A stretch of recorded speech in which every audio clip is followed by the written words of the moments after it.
Hello you et bienvenue dans ce petit bonus de l'expérience de soi. C'est toujours Maud qui te parle et toujours en direct de Nouvelle-Zélande et aujourd'hui je suis super contente de te présenter cet épisode bonus. C'est un format plus court pour aller à l'essentiel. J'adore parler pendant des heures, j'adore entrer dans les détails, donner des explications pour vraiment aller toucher aux subtilités des sujets. Et j'aime aussi quand c'est très clair, très direct, très bref. Alors je vais tenter de faire des épisodes bonus régulièrement. C'est parti, installe-toi confortablement parce qu'on va explorer ensemble un truc génial qui est de comment passer du rôle du sauveur à celui de leader. Et on va rendre ça fun et léger, du moins au mieux possible. Comme d'habitude, j'essaye de faire ça. Je sais pas si ça marche tout le temps. Et je ris parce que je sais à quel point ça peut prendre la tête, l'introspection. Et en même temps, ça nous aide tellement à nous sentir plus alignés dans nos vies. Avant tout, ce qui est important aujourd'hui, c'est de comprendre le rôle du sauveur. J'ai vraiment essayé de te donner un maximum d'exemples concrets dans l'épisode numéro 11 pour que tu puisses comprendre de quoi il s'agit. Pour faire un bref rappel, imagine-toi, t'es dans un film d'action, tu vois, toi t'es le super-héros, c'est Bibi, le super-héros, c'est toi, et toujours prêt à sauver la situation. T'as ta cape avec toi, t'as ton masque et tu fonces pour régler tous les problèmes. C'est super excitant, on est d'accord ? Seulement à la longue, ça peut devenir lourd. Et du coup, la cape, elle commence à peser une tonne, et puis le masque, il commence à gratter, et puis, ça devient vachement moins confortable et excitant que ça ne l'était au départ. Maintenant, imagine une autre situation. T'es mis en valeur, tu brilles, mais sans cape. Tu vois, waouh, on sait que t'es là, on sait que t'existes, on te voit, on t'entend, et t'as pas besoin de cette cape. T'es vu, t'es entendu pour qui tu es, et non pour ce que tu fais. T'es là, confiant, confiante, devant tes proches qui te regardent avec enthousiasme et avec amour. Et surtout, tu n'es pas là pour tout faire à leur place. Mais par contre, ce que tu peux faire, c'est les inspirer en étant simplement toi et en vivant pleinement ta vie à toi. Ça change la donne, pas vrai ? Et c'est ça, être un leader. Et même pas forcément un leader pour les autres, mais un leader rien que pour toi-même. Leader ta propre vie. Et les clés du passage de sauveur à leader, c'est, première chose, prendre conscience. Il faut que tu sentes la différence entre aider et guider. Aider, c'est comme porter quelqu'un sur le dos. Guider, c'est marcher à côté de cette personne, c'est la laisser avancer par elle-même. À toi d'apprendre à sentir cette différence.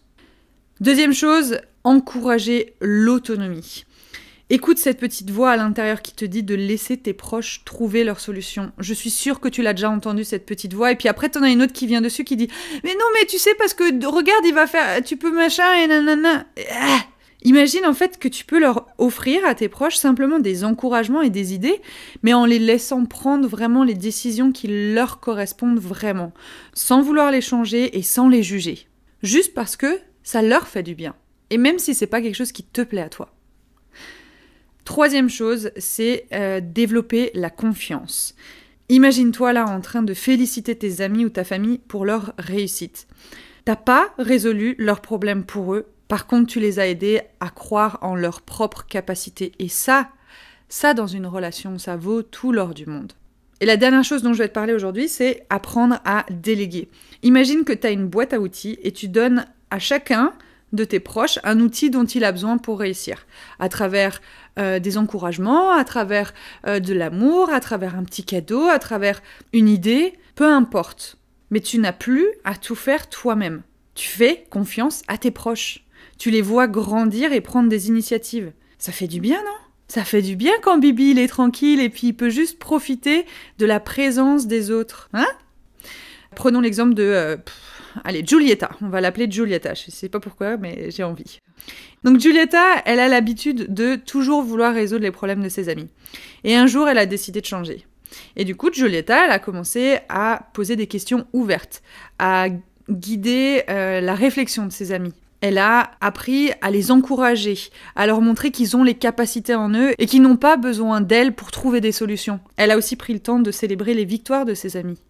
Et du coup, avec le temps, Giulietta, elle est devenue une vraie amie qui soutient ses proches. Et ses amis, ils ont trouvé leur énergie et leur autonomie. Est-ce que dans le fond, c'est pas ça que tu veux ? Pour conclure aujourd'hui, je vais te dire que passer du rôle de sauveur à celui de leader, c'est comme passer de super-héros solitaire à chef d'orchestre inspirant, en contact avec tout le monde de la bonne manière. En encourageant l'autonomie, en développant la confiance, en déléguant, tu permets à tes proches de briller. Tu n'as plus besoin de porter cette cape lourde et épuisante.